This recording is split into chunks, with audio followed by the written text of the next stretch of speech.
Welcome back. All right, news of the day video for all you fine people on the internet for your Wednesday, July the 30th. For eagle-eyed viewers during that Nashville video, you would have noticed it said 29th. This is the first video I've made so far today. I had a meeting with the YouTube rep, and then I just completed an interview with Brody Brazil, which will be going up on his YouTube channel over the next couple of days.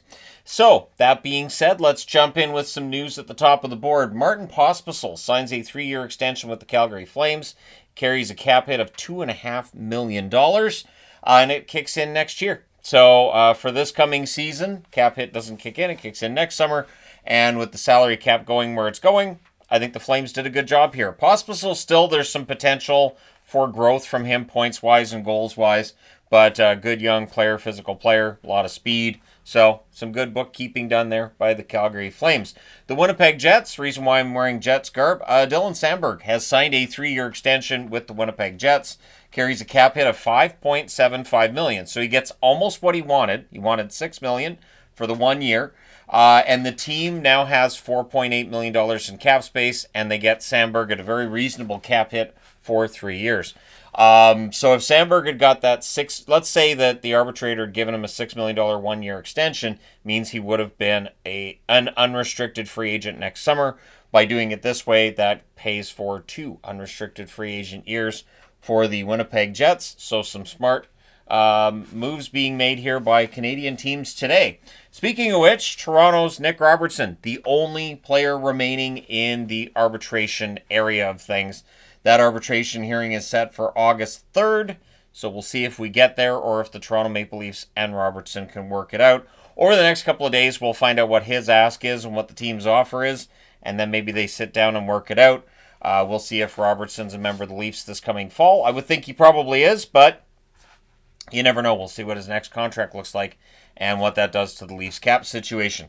So we're almost up to the part of the summer where I do a power rankings. And the power rankings I do, which is very often on August the 1st, and spoiler alert, probably going to be August 1st or maybe on the 2nd. Maybe I do it on the Saturday where we're having the meetup, and it's Saturday is a good day to have a video like that because people are usually off of work and all that.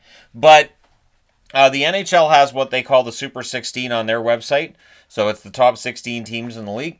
And right now they have Vegas ranked number 2. So they did a ranking, and they have Vegas at number 2 behind only Florida. So Florida's number 1 on their Super 16. Vegas is number 2. Just for the sake of pointing this out, Utah was the one that had the most points for votes to be in that top 16 that did not make it into the top 16. The St. Louis Blues ranked 16th. So I will be doing the power rankings over the next few days. I do like to do a power rankings during the summer. It's just for fun. It's not a big deal. We'll see whether or not Utah ends up being that best team that's just outside the playoff picture. I do think there will be a healthy amount of people who are picking them to be a playoff team this coming season. So for those who are looking to watch the National Hockey League outside of North America and sadly outside of certain parts of Europe, you're in luck. DAZN has signed a contract with the National Hockey League. DAZN will become home of the NHL in nearly 200 countries, but it will not be available in Canada, the United States, Denmark, Finland, Norway, or Sweden, because we can't have nice things. So it will be available as a standalone subscription for those who have DAZN. It will also be available as a part of your subscription. And I think this is great for the National Hockey League. It should increase the NHL's profile internationally. I don't have DAZN. It is available in Canada, but clearly when the NHL gets added, that will not be part of the Canadian content. I'm not going to get into all the R-matey options when it comes to hockey and all that and watching hockey. And of course, there are those who will know exactly what I mean by that. But yeah, I think this is a good move for the National Hockey League. I just wish that NHL.tv was available in every country. I know, crazy, right? But I already talked about that in the video on Rogers not too long ago, so I'll just leave that there. But I do wish that there was one option. Basically, one subscription that I could pay for, and no matter where I am around the world, I could access said subscription. Seems crazy, doesn't it? Such an incredibly bizarre thing to have, sort of like I have with Netflix, where wherever I go, I still have access to my Netflix account. Be nice if the NHL was that way, but the difference is the NHL costs a lot more money. So let's get into some more extension talk, shall we? The Edmonton Oilers want to get Connor McDavid signed to an extension as soon as possible. And I don't blame them. The sooner they get this signed, the better, right? Now, Stan Bowman's plan is to wrap up the extension soon, but they haven't had any detailed discussions. Apparently, he's been talking to McDavid's agent, and things are going well. The early conversations are going well, but it doesn't sound like the rubber's met the road yet. I know the expectation is he signs an extension. I expect him to sign an extension, but until that player has signed said extension, you never know. Right? So without any detailed discussions as of yet, we'll see when those take place.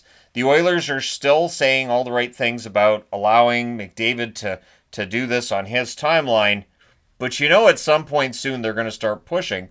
I remember seeing a comment on the channel the last time I talked about a McDavid extension, which was along the lines of, well, why would McDavid sign a contract like that before the season starts? Because he is the franchise player, the Oilers want him to stick around. You don't want that uncertainty going into your final season of your contract as a star player, so I do expect this to get dealt with one way or the other. I would think an extension gets signed as soon as possible, but once again, until those detailed discussions take place, anything can happen when it comes to a National Hockey League player's career. Speaking of which, Marco Rossi. The Marco Rossi story's really developed, hasn't it? So reportedly, the Canucks offered their number 15 draft pick at the draft for Rossi. Minnesota said no.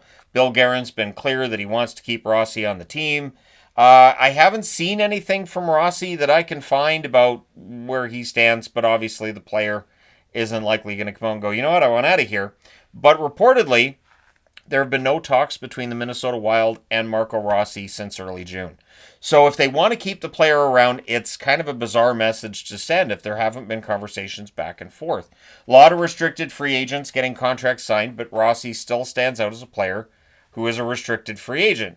I'm 50-50 on whether or not I think he's actually going to stay and sign in Minnesota or go somewhere else. But at this point in time in the summer, I don't see any kind of offer sheet coming in. I do think that Minnesota's going to have to figure this out, whether it is that you bring the player back on an extension or get him traded. This is not something that can extend into September, I don't think. We've seen it before where a restricted free agent's unsigned and maybe that signing takes place later in training camp.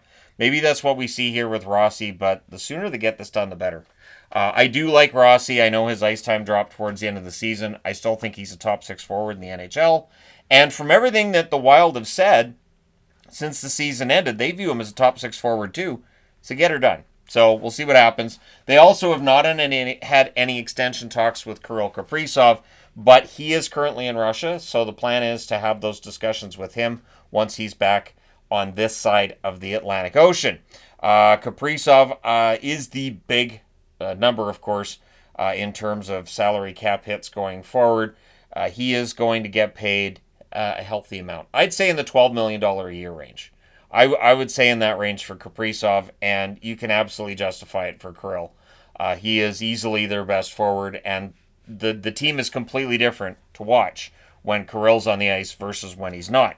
Boston, it's been announced by Charlie McAvoy that the team won't have a captain for this coming season. Basically, you're going to have a set of players, including Pastrnak and McAvoy themselves, who will wear the A's for Boston, and they will not name a captain for this season, which makes some sense. I still think for Boston, their best plan for this year is to, do a little bit of a retool here on the fly, not worry so much about getting back into the playoffs, maybe get a top draft pick.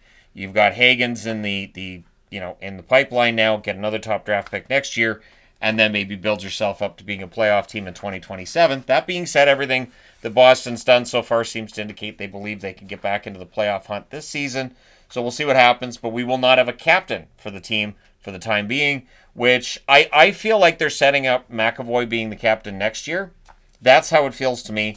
McAvoy's going to be the guy for the Boston Bruins. I don't think it'll be Pastrnak But it's between those two. Let me know your thoughts in the comment section below as always. Hit like and subscribe in the event you may not have done so already. Thank you guys so much for all your support. It's greatly appreciated, especially during the summer when everybody's out playing and nobody's necessarily thinking about hockey. During most off seasons, I get really stressed about that with all the numbers and everything. I'm not stressing about it this summer. I get it. So I've been doing more content on the other channel, which I would have done more content last night, but doing my setup, I came up short on how many USB plugins I had for what I was doing, so it's going to have to wait till later today. But Entertainment Guy videos are on the way, and there may be an Entertainment Guy live stream on Sunday during day 2 of the big WWE event, SummerSlam. So if you're looking for a live stream involving yours truly, that would be on Sunday. So thank you guys so much for all your support. It's greatly appreciated. And for those who are still watching the content during the middle of the summer, thank you. It's greatly appreciated. That being said, I'm done for now. So let me know your thoughts, and I will talk to you again soon.